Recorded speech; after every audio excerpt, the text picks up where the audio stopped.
বাংলাদেশের বিপক্ষে ভারতের একাদশে খেলাবে 3 স্পিনার। কুলদীপ যাদব, বরুণ চক্রবর্তী, আকসার প্যাটেলের মতো স্পিনারদের বিপক্ষে ভালো খেলতে পারলেই বাংলাদেশের জয় অনেকটা নিশ্চিত। যেহেতু এই স্পিনাররাই করবে 12 ওভার, তাই বাংলাদেশের উচিত স্পিন ভালো খেলতে পারে এমন ব্যাটারদের নিয়ে একাদশ সাজানো। তাই ওপেনিংয়ে তানজিদ তামিমের পাশে দেখা যেতে পারে সাইফ হাসানকে। আমরা দেখেছি শ্রীলঙ্কার বিপক্ষে পেস বোলারদের পাশাপাশি স্পিন বোলারদেরও খুব ভালো অ্যাটাক করে খেলেছেন তিনি। বাংলাদেশের স্কোয়াডে স্পিন বোলারদের বিপক্ষে যিনি সবচেয়ে ভালো খেলতে পারেন তার নাম তাওহিদ হৃদয়। গত ম্যাচেও শ্রীলঙ্কার বিপক্ষে স্পিন বোলারদের খুব ভালো অ্যাটাক করে খেলেছেন তিনি।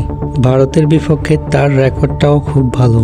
এখন পর্যন্ত ভারতের বিপক্ষে তাওহিদ হৃদয় ওয়ানডে ম্যাচ খেলেছেন 3টি, এর মধ্যে একটি 100 এবং একটি 50 রয়েছে। তিনি তার ওয়ানডে ক্যারিয়ারের একমাত্র 100 রানের ইনিংসটিও খেলেছেন ইন্ডিয়ার বিপক্ষে, যেখানে তিনি খেলেছেন কুলদীপ যাদব, আকসার প্যাটেল এবং জাদেজার মতো বোলারদের বিপক্ষে। তাই তাওহিদ হৃদয়ের ইনিংস বাংলাদেশ বনাম ভারতের মধ্যকার ম্যাচে গড়ে দিতে পারে বড় পার্থক্য। এই ম্যাচে নিঃসন্দেহে একাদশে থাকবেন ওপেনার হিসেবে সাইফ হাসান এবং মিডল অর্ডারের তাওহিদ হৃদয়। এই দুই ব্যাটারের পারফরম্যান্সই বদলে দিতে পারে ম্যাচের ফলাফল। পুরো বাংলাদেশ তাকিয়ে থাকবে তাওহিদ হৃদয় এবং সাইফ হাসানের পারফরম্যান্সের দিকে। তারা পারফর্ম করলেই বাংলাদেশ চলে যেতে পারে এশিয়া কাপের ফাইনালে।